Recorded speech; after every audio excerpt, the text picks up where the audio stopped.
Gary, good evening. Good evening. And we're going Soviet era technology tonight. I think this is the first for us. So we're going to be talking about the Soviet synthesizer, the Polivoks. And I don't know very much about it, but I do know a man that does. Jamie's going to be joining us shortly and talk about that. And fascinated by that. And as we're going to be talking about that, it does remind me of that. There was a lot of retro computers, weren't there? Well, not now retro computers, but there was a lot of Soviet computers in the 80s as well, weren't there? Yeah, I mean, not necessarily Russian, but there was a lot of computers of sort of PTs and clones and clone spectrums, weren't they? Sort of Soviet clone spectrums. Well, there was so many. I mean, this is something I did do an article on many years ago, so I've just dug it up quickly. So there was the Agat, which is an Apple II clone. There were about 5 or 6 IBM PC clones, Iskra, and Iskra being one of the most famous ones of it. And then there was the famous Hobbit, which was the ZX Spectrum clone. That was the one I was thinking of, yeah. Yeah, so all good stuff. But yeah, there was some really, really interesting. And you can still buy them. So, I saw an Electronica on eBay not so long ago. I think it's about 250 quid, which is an interesting looking device. I'm not quite sure what it's a clone of, but it looks like a bit like a TRS or Amiga, or it's got a bit of modern and a bit of retro about it. But yeah, there was a certain design ethos in terms of keyboards, which is interesting. They were all full travel keyboards, the old style typewriter type keyboards. I guess that's what they had available to them. That was the thing. But, yeah. So James is going to be talking to us about the Polivoks and the Soviet keyboards. I've got something new as well, which is a Korg. Well, it's not new. It's from 1986. It's a Korg DW8000 hybrid digital analog synthesizer, but we'll talk about that on a future show. But I've just got that set up today, complete in its original box as well. Right, well, we better get to James. So let's get straight on and talk Polivoks. James, good evening. Hi. Good evening, Ian. Thanks for having me on the show. Yeah, it's great to get you on the show. We're really excited to get you on the show because we're going Russian tonight. Mm-hmm. And we first got talking, I think, on one of the forums still. I think it was on the Facebook vintage groups. Yeah, it was, yeah. And you've got some, you've got a synth I know very little about, and that's the Polivoks. And as soon as I saw you, we've got to get you on the show to talk about that, because I know very little about these, but they are a really intriguing synth. And when I knew you were coming on, I listened to some YouTube, I watched some YouTube videos of the sound demos on, and was really intrigued by the sounds, which were pretty amazing actually. So before we dive into the Polivoks and what they are and so on, just tell us a bit about you and why you're into music.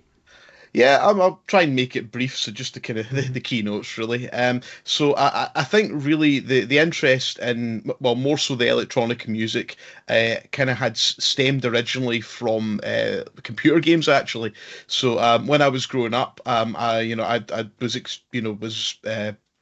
was exposed to we had like an IBM PC, and my friends had consoles, and I was very much into games. And at the time, obviously the music, a lot of it was synthesized. So the original IBM PC games, it was all ad lib, it was all like FM, and then the Mega Drive, Sega Genesis was using the same kind of chips as the Yamaha DX range. So my love for the games and the music that went along with that, that was a big part of my life. And my parents, the music they listened to from the 70s and 80s, I was kind of exposed to a lot of that as well. So when I got to uni, that's kind of when the interest in the hardware kind of kicked off. I had like a setup with FL Studio, and I was obviously we managed to get broadband in our halls of residence, so I just was stumbling on things about hardware synthesizers, and at that point I kind of I was got a wee bit obsessed and started collecting things, and then kind of over the years it's kind of waned a wee bit, so I'm not really collecting as much now, but now that we've kind of moved into a new house, I'm trying to get a setup back together, but just with space I'm kind of moving more towards rack stuff now, but I do still have like some of the keyboards as well, although a lot in storage. So yeah, interesting to say about that those IBM the AdLib sound cards were the FM DX100 sound. Got the DX100 over there with that the same chips, weren't they? Well, those only going on the same. Yeah, well, I think the AdLib, it was like the 4-operator one, so it would be similar to what was in like the DX100 and the DX, the 9 and 11 and things like that. It's a YM chip, I think I can remember that. There we go. Yeah. So very similar to what's in that, like a variation of that, basically, and as I said, that's, and then even when later on you started moving towards, sounds that you had Redbook audio, and so you had like CD quality audio, but even then a lot of the soundtracks they used synthesized sounds, so like one of the big standouts was Unreal and Unreal Tournament, Alexander Brandon, and it was almost like the modding scene music, but it then became a part of games, so that's kind of where it stemmed from, as I said. And then kind of in those years when I was learning about the hardware, I was quite active on it was a website with like forums, Vintage Synth Explorer, which I think is now I'm looking at now, and that there's like nowhere near as much activity, but I learned a lot and engaged with a lot of people on that as well at the time. And do you play? I mean, you can see the guitar behind you, and we'll talk about the synths in it. So you play? I dabble, yeah. I could play a wee bit. I'm definitely a jack of all trades, master of none. If you could even say that. So I mean, it's mainly kind of more the kind of sequencing and the production, and I like to get back into things. I've been trying to I've actually just kind of making up covers of songs, or bits of covers to kind of get back into it, but yeah, it's kind of the tinkering and getting things to sound a certain way, is the bit that I think is a real kind of draw from me. So then, what was the sort of first synth that you got then? So the very first hardware synthesizer, well, actually, the very first keyboard I had, which again kind of tied into that, was a Yamaha PSR 540, which actually, even though it was a home keyboard, and you couldn't like synthesize sounds from it, it had like 16 track sequencer and all that. So there was a bit of that kind of led me later down the line into synthesizers, and I still have that in a cupboard somewhere, and I'm quite fond of it. But my first actual hardware synthesizer was a Sonic ESQ1, which I still have as well. Yeah, and that was it was there was a local sale for it, and I think it was like about 120 quid or something, and it just looked really cool. It was like the 80s, and I think it was released the same year I was born. I could be wrong, 1986. So Sounds right, yeah, so it just kind of, the whole, like, the gritty digital waveforms with the analog filters kind of, appealed to me. So I picked that up, and then that kind of got the ball rolling, and then it was just, I was collecting, synth after synth after, and it got a bit ridiculous, to be honest. But, as I said, I've kind of cooled it a wee bit more recently, and I have sold quite a few of them, because I just don't have the space, but that was the first one. And then shortly after that, I got an Oasis Ion, which was a virtual analog, and I didn't really gel with that, to be honest. So I only hung on to that for maybe about a year and a half, and ended up selling that. And then kind of since then, I've kind of, picked up some things, sold some things. There's actually it's a bit of just a wee story about how it's a small world. I was inquiring about a synth. I can't even remember what it was. It was in classified ads and Sound and Sound, and it actually turned out the seller. Was on the phone to him, because obviously back then you would just give them a ring, and the guy's like, you could tell from accents, you're obviously Scottish. I was like, oh yeah, where are you from? And I told him my hometown. He's like, oh, my dad lives there. And I'm like, oh, who's your dad? Oh, it's so and so. And I'm like, oh, the guy who owns the corner shop just down the road from me. So it turns out this guy was really, really into synths. And when he was back up visiting his dad, I went into his house, and like honestly, he had like a Prophet 5, Rev 2, a Jupiter 8. He had like an Oscar, a cat, a kitten. Like honestly, his collection was just. I've not spoken to him in a while, but that was like a real eye opener for me as well. Yeah. We've seen all the really big, the flagship synths and everything. So yeah, that was a draw too. So then we go on to the subject that we'll talk about tonight, the Polivoks. Mm-hmm. Before we talk what one is, what drew you to the Polivoks? So I actually had to look back to actually see how I found out about it, and I think that some of the kind of trail has disappeared. But basically, from what I can recall, it was advertised on Vintage Synth Explorer. So there's like what do you call it? Not channel, like for gear for sale, and in that there was someone selling a Polivoks, and like yourself, I'm like, oh. What is this? I don't know what this is. This looks really interesting.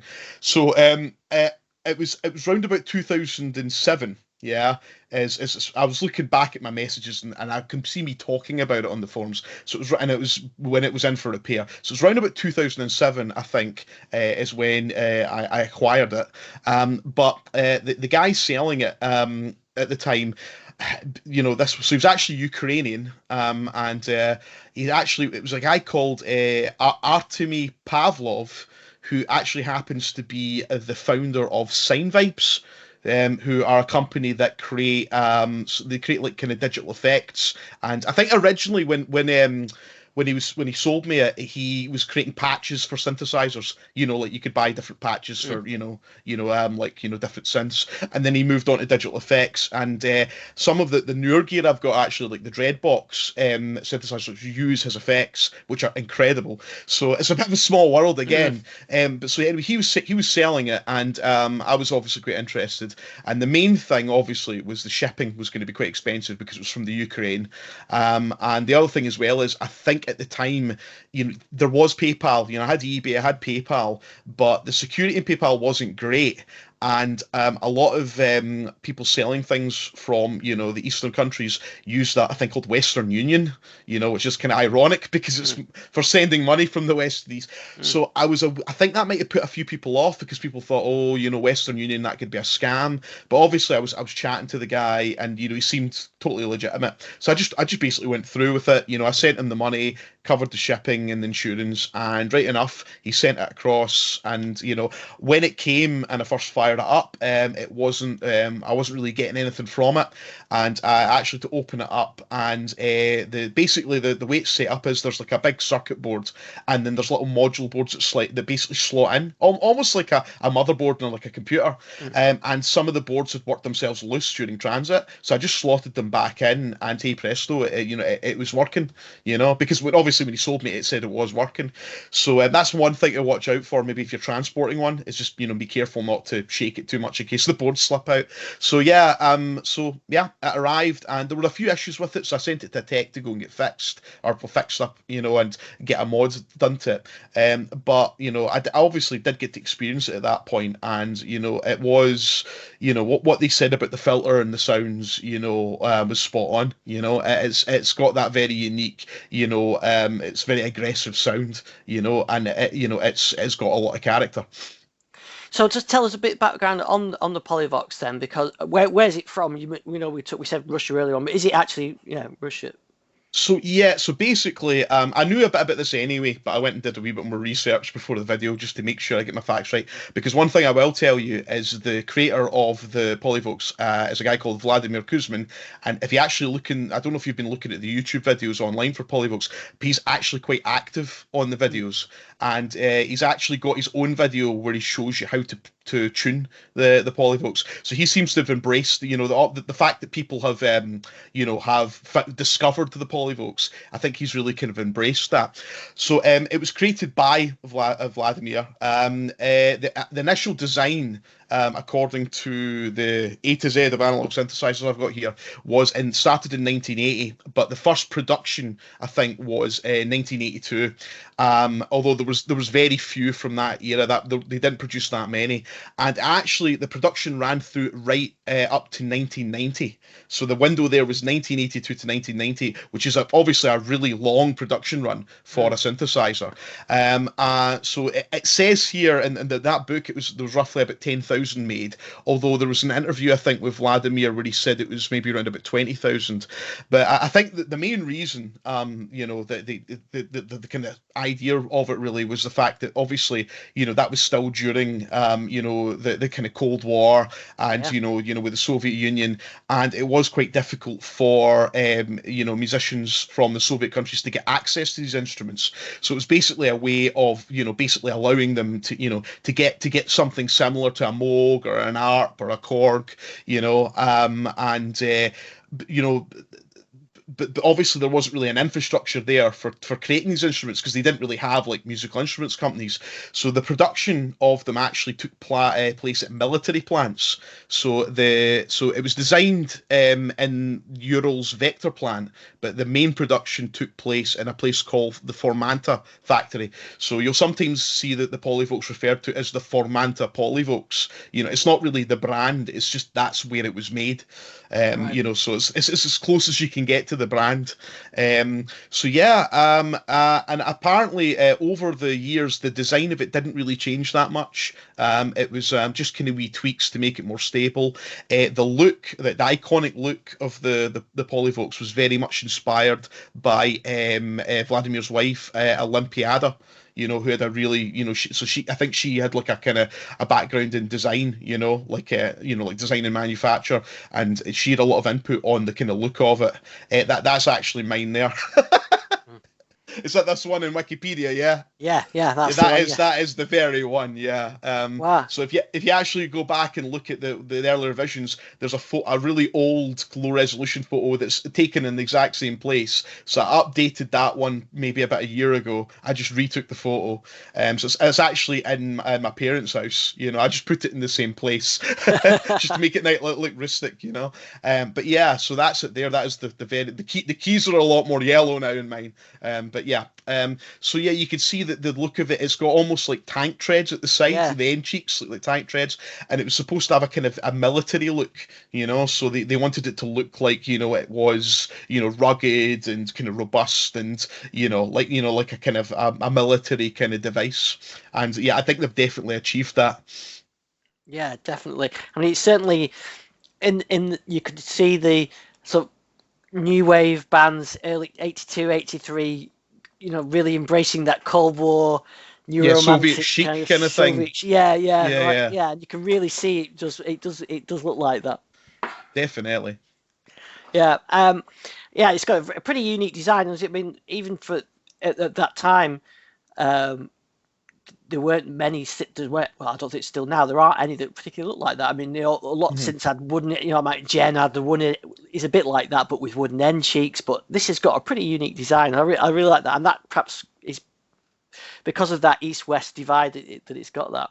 Yeah, I think the closest you could probably say, just with the maybe kind of I suppose the shape of it, like kind of the wedge shape, and the fact it's all black and it's that kind of paneling, would be the Korg MS range is a bit similar. But I mean, with the dials and the legending and everything, it's still, as I say, a very unique look, and there isn't really quite anything else like it. Yeah, and the And all the text as well in Cyrillic, isn't it? So, Yep, Cyrillic, yeah, it's yeah. the Russian alphabet, which is a bit of a challenge when you're learning to operate it. But if you actually, once you know what everything is, it's actually quite logically laid out. It does follow your oscillators and in the left, and then you've got your filter in the middle and your amplifier in the right. So it does kind of follow the signal chain going from left to right. So just grab some of its basic features. So is it a mono synth? Well, it's duophonic, but yeah, really it is a monosynth. It does have a duophonic mode. So it's got two oscillators. It's got basically three versions of your pulse wave. So you've got a square wave and you've got two variations of that, which is which kind of makes up for the fact there's no pulse width modulation. It's got an LFO that's independent of your two oscillators. So it's not like a mini moog where you're using up an oscillator. It's got a noise generator. It's got the famous filter, which is actually a low pass and band pass. So there's a band pass mode for that. And it's got a few other wee interesting features, like it's got a ADSR repeat. So you can get the envelopes to kind of loop effectively. As I said, you've got the duophonic. You've got the portamento, which is weird because it only works in oscillator 1. So oscillator 1 will respond to the portamento, but 2 won't. So which is so when you've got just a wee bit, you get the kind of chirp, but it almost sounds a wee bit like when you program like a modulation and like a pitch envelope where it's just like a wee kind of chirp, like a wee brassy kind of slide up. So that's kind of a wee quirk to it as well. But yeah, I mean it's not like going to win any awards for like modulation options or things like that. The main thing you're getting from it is the filter, and the fact it's very aggressive sounding. The oscillator shapes are almost like approximations. They don't sound, it's not like a clean square wave or a clean saw. It's the Polivoks' version of that. So it's definitely one it's got a lot of character, and it's always going to sound like a Polivoks. It's kind of difficult to get away from that. And so you've got yours behind you there, haven't you? Mm-hmm. Yep. And so what's the kind of sounds that you mentioned the filter? What's the kind of sound that you get from it? It's basically brutal resonance, or at least, I mean, I think that's the kind of the main draw, the people, the kind of the killer feature of the Polivoks. It can sound quite soft as well. You can coax, similar sounds to your mini moogs and your arps, with, if you dial back in the resonance, and, dial back in the filter cup off and, like have slower envelopes, you can get, softer, more, less aggressive sounds, but it definitely excels at that though, and I think it's because of the way that the filter distorts. I know there's a wee thing in my reference book there to say that the filter doesn't use any capacitors. It uses only op amps. So I don't know if that's one of the reasons it sounds the way it does, because it's like a very unorthodox design for a filter, which maybe introduces a lot more distortion because it's like loads of op amps, but that gives it its sound, So I mean, once you put the resonance past like 5, on the dial, it just goes crazy. It's just like it's completely unpredictable, It's just like just kind of swirling around, and it's just I don't think. This is beyond self-resonation. It just starts just going haywire basically, and I don't think I've ever came across a synth that does that. Even when you crank the resonance right up, you might get some distortion, but you don't get this kind of just unpredictability where it's just it's almost like white noise. The frequency's just going everywhere. Yeah, so, I think when I listen to some of the demos, it even sounds Soviet. I don't know what it is. It's got that kind of, Soviet sort of brutal, you can imagine Eastern Bloc and East Berlin sort of thing. I don't know. It's got that sound to it. Yeah, it's like almost like like it's got that oppressive sound, like times are tough, and like it's got that kind of aggressive, kind of in your face, tone to it, and I know that it was used on the talking about my video games, when they did the remake of Doom, which is obviously like, one of the classic games from back then. They did a remake of it in 2016, and the soundtrack in that, obviously they wanted it to be really brutal, with the rebirth of the Doomslayer, and the Polivoks features on that soundtrack quite heavily. So for a lot of the really, the kind of really distorted, kind of brutal leads and basses are from the Polivoks. Yeah, and I think that's it. It's sort of that unique sound, and I guess I suppose a lot it hasn't been used on a lot of mainstream commercial stuff that would have featured monophonic analog synths in the early 80s, any of the new romantics kind of stuff, because it wouldn't be ready available in outside of the Soviet Union. Yeah, it wasn't produced outside the Soviet Union at all, and in fact, I think that was the only plant it was, produced at. So I'd imagine it would have been distributed to other Eastern Bloc countries, but I don't know how much, So again, not that many of them. There was quite a big production run, which is a good thing, but not that many of them have probably made it over to the West, So, there's probably quite a few here in the UK, I would imagine, and I imagine there'll be quite a few in the States as well. But, obviously nowhere near as many as, there were, in the Soviet countries, or, and in terms of the production run, it's probably, very, like you're maybe talking like, I don't know, a couple hundred, I don't know, maybe half a thousand, I don't know. It's difficult to track because, I looked on eBay just to see if there was any for sale right now, and I could see one for sale at the moment.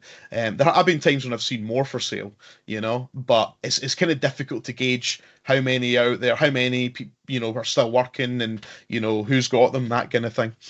Yeah, and I think I did read, I think it was a couple of years ago, that they're actually Behringer were looking at doing a copy of one. Yeah.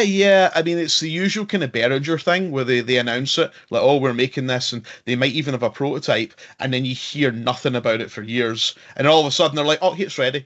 Yeah. And they're like, oh, really? So there's a good chance. I don't want to speak for Vladimir or anybody else that's that's involved with Polivoks, but I think there's a fair chance that it could come back, with Behringer. There have been other companies that have recreated it, but it's been very limited runs.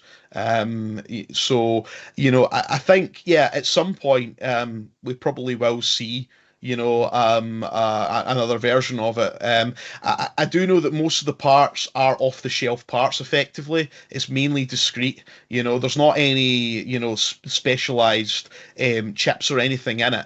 So it shouldn't be too difficult, to create, if you've got the designs there, obviously, to create something, with, the components today, So I wouldn't be surprised if we do see it in the future in some form or another, but it just depends on whether they feel it's a market there. Again, if they've spoken to Vladimir about it, because obviously, I'm sure he has the rights to the design, and I know it could be a difficult thing to patent, but they probably would want to at least speak to him. So but yeah, I think at some point we might see it in another form. Probably a rack form, just because of the keyboard as well. Yeah, and is it something that's it takes a lot of maintenance? So are you the upkeep on it? Well, when I got it, the main issue I had was the transformer was going bad. Because basically when I had it on, you would hear a high pitched kind of whine. You could audibly hear it as well as through the actual the output signal as well. So I had it sent to a very reputable synth tech at the time, a guy called James Walker, who owned Synth Repair Services. I don't think he's operating anymore. I think he's retired. But it was actually my friend who I was talking about. He lived down south, and as I said, he would come up to visit his dad. So he was up visiting his dad, and I said to him, look, I've got this Polivoks. Is there any chance you could take it with you, drop it down to James, and then just bring it back up when you're next up. So it went down there. It would have been the summer of 2007, according to my forum posts. And then when it came back, he'd replaced the transformer. He'd I don't know if he'd replaced the PSU or just basically replaced the components, just to bring it up to spec. Pat tested it, and he'd also added a mod for CV and gate. I know that you can get mods for MIDI. I don't think it's that difficult to mod it for MIDI, but at the time, I just got it for CV and gate. So so it's slightly modded. Since then, all it's really needed is calibration.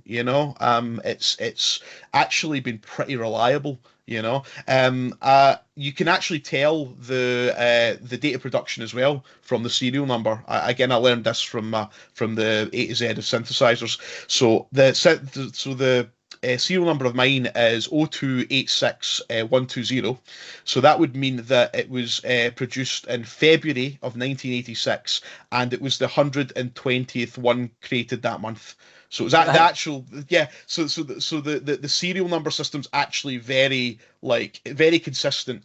There were some months where they would actually produce more than 1,000. They'd go into 4 figures, and if that's the case, then you would just have an extra figure in the serial number. So according to that, mine's is 1986. So it's basically bang in the middle of the production run.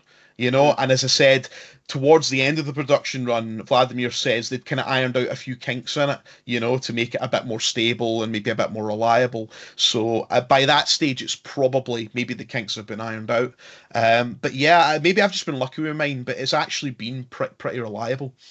It's an interesting date period it covers as well, and it's sort of from mid-80s or early 80s sort of synth design to the fall of communism. It kind of ties in with that. I mean, I guess if you look at it, then I think if you read the interview, the reason that they stopped production is basically they just ran out of money to produce them, and then Vladimir, and the other engineers moved on to other projects.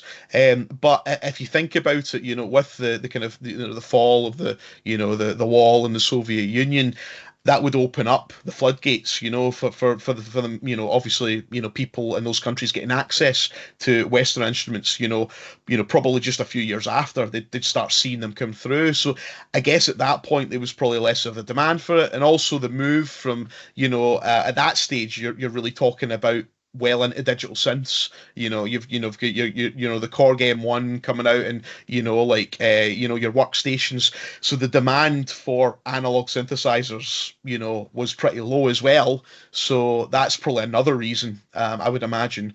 And then obviously now we're kind of back full circle where these things are kind of sought after again. But yeah, it's kind of all tied together. It looks to me it's a combination of the factors: running out of money, the end of the Soviet Union, and then the fact that the analog synthesizers had kind of fallen out of favor. In fact, it must be one of the last last mono synths, traditional mono synths in production. In period. Reissues came later, but I can't think. Korg certainly weren't making the MS-20 in 1990, or no. Moog weren't making their synth, the Mini Moog, and Roland weren't. Things Yamaha like weren't.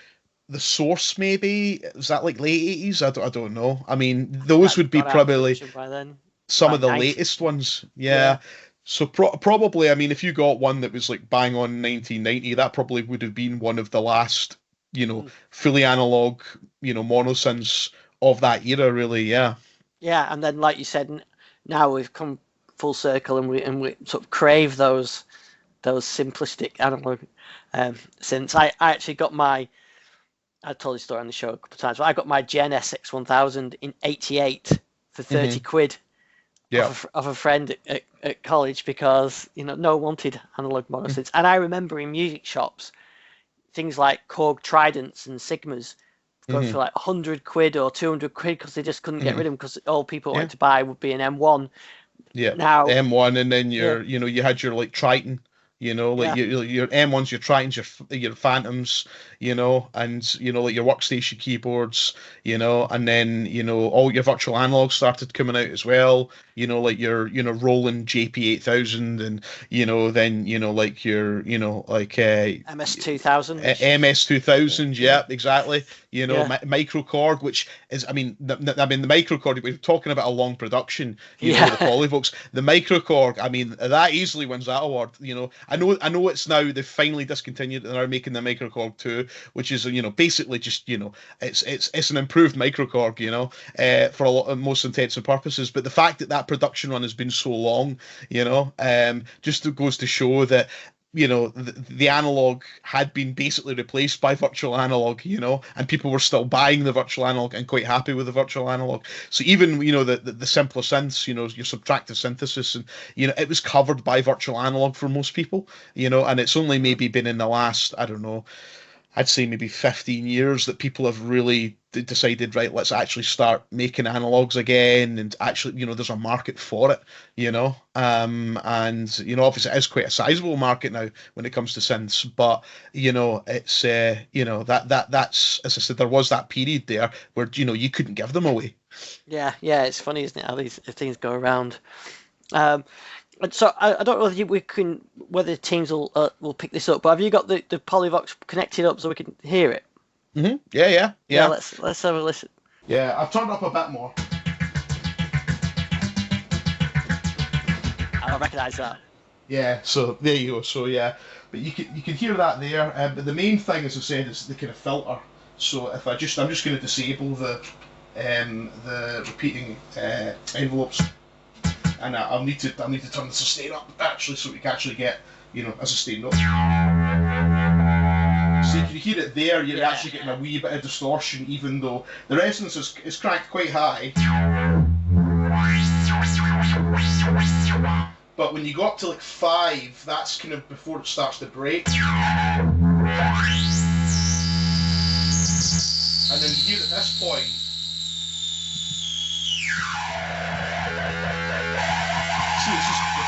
It's a mind of its own at that point. It's just like, it's just kind of, so it's like just got like it's almost like noise, So so that's like that's it there with the low pass filter. But you've also got like the band pass filter.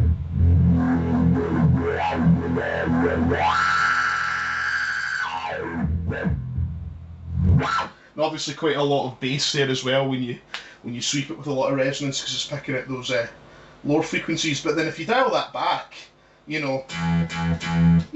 still sounds quite a bit distorted, but it can it can sound quite. I just need to reduce the envelope of it. And that's more typical kind of, a tone that you would get out of like a Moog or an ARP, where it's, it's not too, too distorted. And then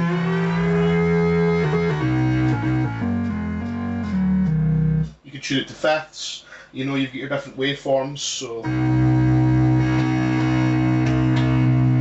that's the pulses. You've got the triangles if you want something obviously really soft. But then again with the distortion there, I think it's kind of, if you've got it band pass, it kind of brings out, a bit more presence. But yeah, so you've got obviously quite a lot of range of the octaves here as well. You've got cross mod as well, so you can actually get the two. One oscillator to modulate the other. So I think that's it there. Oh yeah. Don't know if it's really doing much actually. Hang on. Maybe if I something with a bit more harmonics, put it to saws.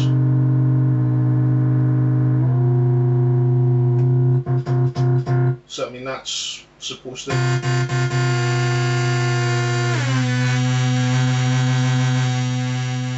Yeah, it doesn't really seem to be doing too much there. I think it just really depends, on start messing around with the pitch.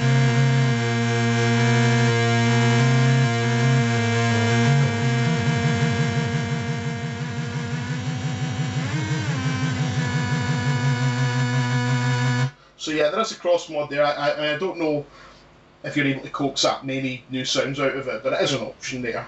These here are for basically modulating the oscillators with the LFO, and then this is the tuning here. So if I go back where I started there, and then you've got your mixer here for your two waveforms. You've also got noise as well.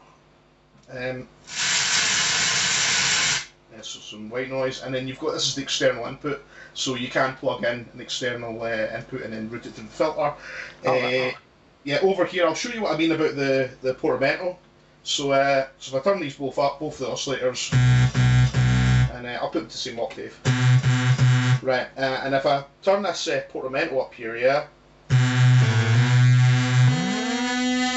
you'll hear that if I turn up oscillator, just leave oscillator 2 on, no portamento, but oscillator 1. So it only affects oscillator 1 for whatever reason. So which is quite an interesting feature. That. Yeah. You've very also Gary got Newman. Yeah, you've also got the duophonic mode. So I'll just turn the portamento down a wee bit, but you know, probably want to tune it actually.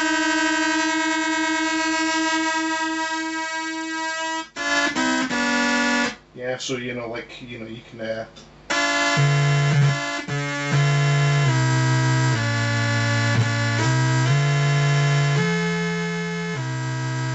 It's actually, you know, across when it's actually, you know, well calibrated across the keyboard, it actually does, you know, keep the tuning. You know, and you know, it's actually pretty stable, to be honest.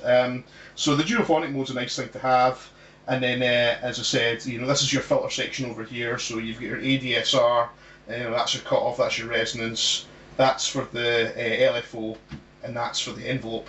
And then over here you've got the ADSR, and then you've just got one here for the LFO, because obviously the envelope's just, you know, it's just going to be controlled by this here. You've also got a drone mode as well. So you know, if you want to just like leave a note on, and then it's a bit of a filter. You know, maybe add a bit of sample hold.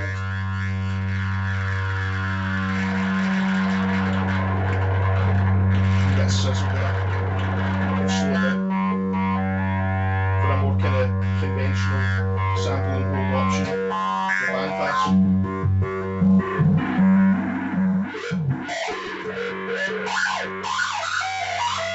Flick that off, and yeah, so the drone mode's quite handy as well if you just want to kind of keep the sound going. And then this here is just to kill the output. So that just kills the output. And there's a headphone level as well. So presumably, you know, if you were, I don't know, if you were tuning it, maybe you would have the headphones plugged in. You could kill the output, tune it, and then, you know, bring it back in.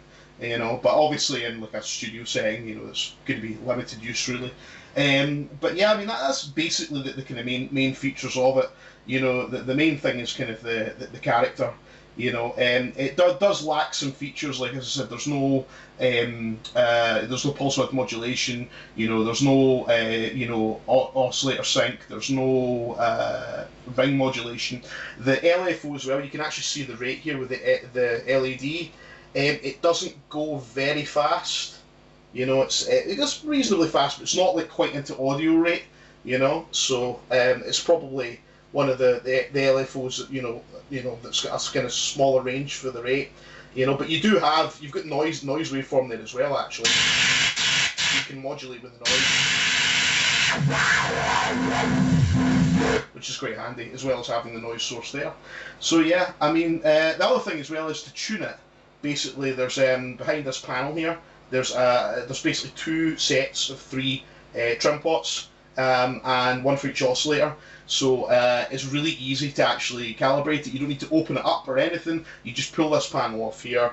I don't know if I can do that without moving the camera. I think I can. Yep. And then yeah, and there's actually a video, you know, from Vladimir on YouTube where he shows you the full process. You know, which is he explains it really well.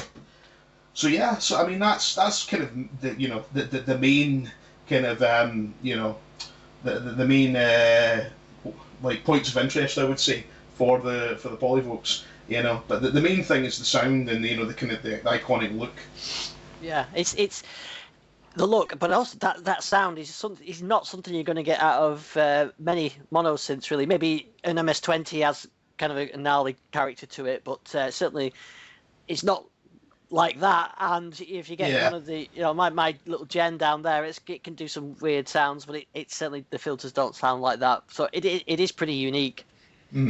Yeah, I mean, I think, to be honest, the closest to it for me would probably be the MS-20 or the MS line, I think, because they do sound pretty gritty. They're quite, it's particularly the MS-20 with the original filter, is quite, gritty and, not very refined.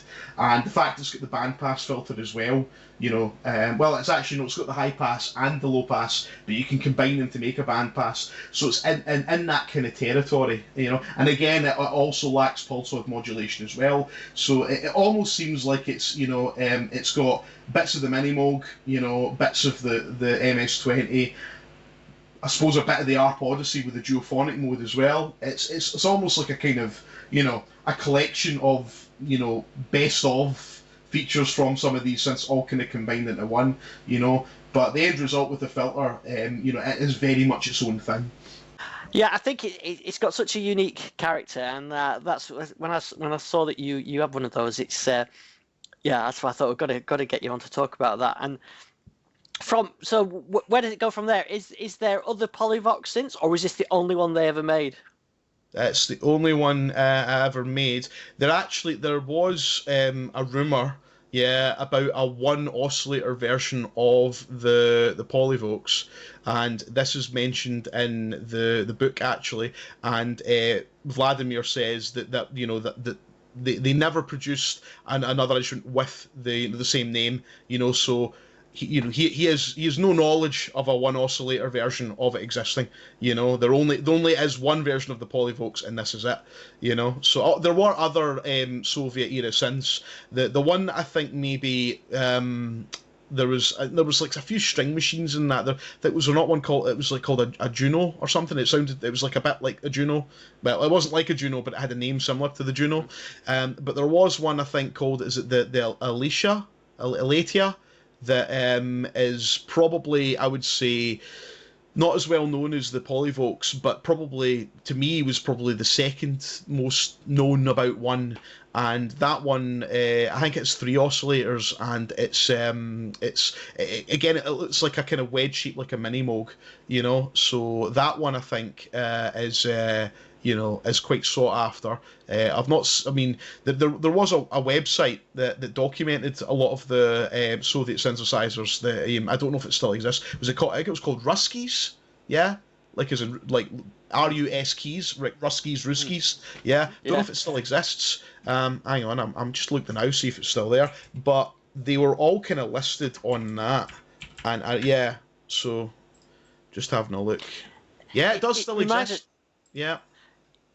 It kind of reminds me a bit, and Gary will know about this, there was those 80s era of Soviet computers, and I think there was a ZX Spectrum clone that was quite popular actually, and I think there was quite a few on the Gary of sort of those Soviet era clones of Western technology. Yeah. Yes. Yeah. Well, I'm looking at the website now, and the one that I'm referring to, it's Unost. Yeah, so it's like UNOST, so it almost looks like Juno without the J, although it probably means something completely different. But I think those were more like, let's see, the one I'm looking at, it looks more like a kind of SH101 kind of keytar kind of thing, But if you go into that website, there's a whole list of, all the Soviet instruments, and the one at the very top, the Alicia, is the one that I was thinking of, which was made in the Murrom plant, so I don't think this has got anything to do with the Polivoks or or with Vladimir himself, but I do remember, that was one that was kind of highlight, when I was doing research for the Polivoks, that's one that kind of stuck out as well. There were other Formanta instruments as well, but that's obviously just because they were produced at the same plant, But if you're curious, if you go into that website, it is still there, and there is some information about some of the other Soviet era synths on that. But the Polivoks is the one that's most well documented.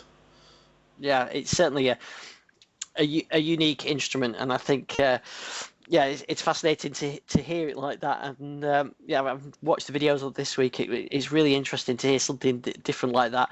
So for you, what's next for you? Are you going to expand your collection, or you say you're going trying to downsize and go to rack instruments? What are you going to get? What were you looking at next? I think I'm kind of happy where I am.